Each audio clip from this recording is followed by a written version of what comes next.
I spent 45 minutes last week trying to teach my neighbor's kid why his hamster keeps escaping. He'd blocked the cage door, reinforced the walls, added a latch. The hamster kept getting out. Turns out the kid never thought to check the bottom. The hamster wasn't breaking through anything. It was just pushing the plastic floor tray sideways and walking out underneath. 3 weeks of elaborate fortifications, defeated by a hamster thinking one level simpler than the kid expected. That hamster is basically Claude Fable 5. And the floor tray is 3 words nobody thought to worry about. On June 9th, 2026, Anthropic released Claude Fable 5, the public version of something much more dangerous sitting behind it called Claude Mythos 5. Same architecture, same brain.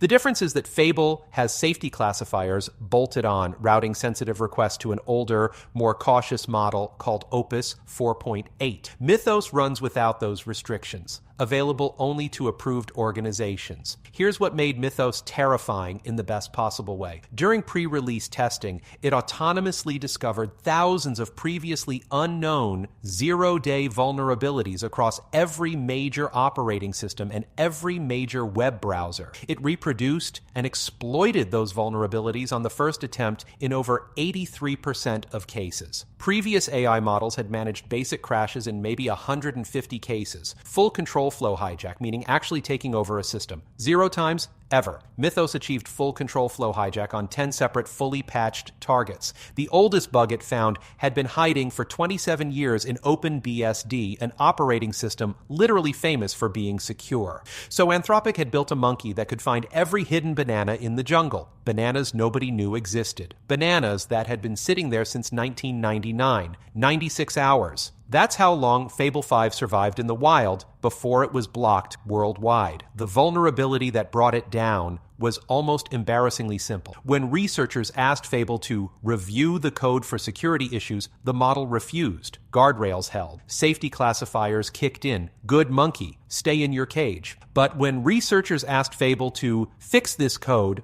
the model produced patches. Working patches. Patches that effectively revealed the vulnerabilities, because to fix a flaw, you first have to identify it. 3 words. Not some elaborate prompt injection chain. Not a sophisticated multi-step attack. Just a reframe from find the problem to fix the problem. This is the hamster pushing the floor tray sideways. Everyone was reinforcing the door. Katie Musuri, CEO of Luda Security, reviewed the research and had a blunt assessment. It's not a jailbreak, she said. It was defense-oriented prompting. Capabilities defenders need. Here's where the banana metaphor gets its twist. The entity that reported this vulnerability to the White House wasn't a watchdog group. It wasn't a government agency running routine checks. It was Amazon, specifically Amazon CEO Andy Jassy. Amazon, which has invested $13 billion in Anthropic. Amazon, which has a $100 billion AWS spending commitment from Anthropic. Amazon, which operates competing AI models on AWS Bedrock. Trump himself confirmed it to Axios with characteristic directness.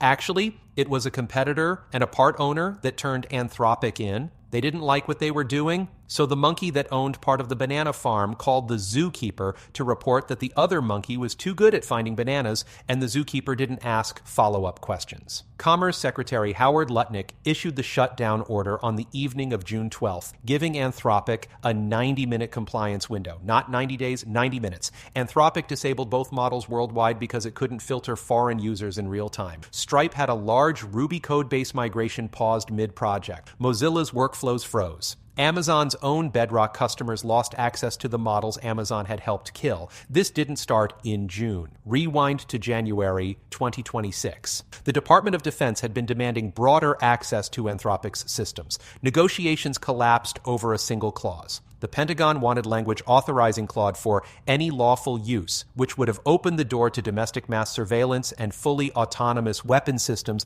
that kill without human control. Anthropic said no. On February 24th, Defense Secretary Pete Hegseth gave Dario Amodei a deadline. Relent by 5:01 p.m. on Friday, February 27th. Amodei didn't relent. President Trump directed federal agencies to immediately cease all use of Anthropic's technology. By March 3rd, the Pentagon had slapped Anthropic with a supply chain risk designation, a classification historically reserved for foreign adversaries like Huawei. Anthropic became the first American company to receive it. Through Anthropic's earlier partnership with Palantir, the Pentagon had reportedly used Claude to help capture Venezuelan leader Nicolas Maduro. Now, the same government was calling the company a national security threat. Strip away the geopolitics and corporate maneuvering for a second. The core tension here is something you've probably felt in a much smaller way. You build something, you build it carefully, you put guardrails on it because you know what it can do. And then someone with more power than you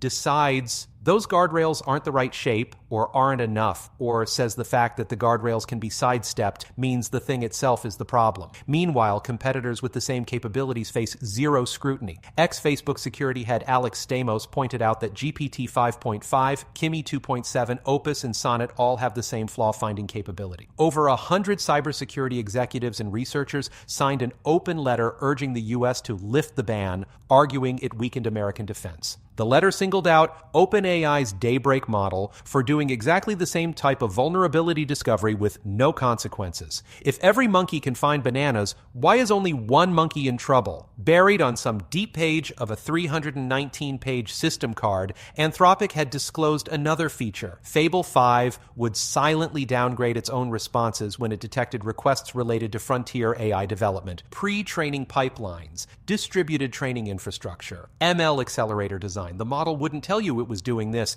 It would just quietly give you a worse answer. Anthropic estimated it would affect 0.03% of traffic. That did not matter. When the discovery hit the public, Anthropic reversed course within 48 hours and issued a statement. We made the wrong trade-off, and we apologize for not getting the balance right. The 30,000 token system prompt, one of the largest ever publicly shared, leaked via a repository called CL44R1T4S that racked up over 26,000 GitHub stars. The announcement post on X hit 700,000 views in 2 days. And here's the part that would be funny if it weren't so precise in its irony. In the days before the suspension, IBM X-Force researcher Valentina Palmiotti told TechCrunch that Fable 5 rejects any request that could be tangentially cyber-related. The model was simultaneously too restrictive for defenders and too capable for the government. Within the same week, it was criticized for both. On June 17th, 5 days after the shutdown, Dario Amodei sat across from Donald Trump at a closed-door lunch at the G7 summit in Evian-les-Bains, France.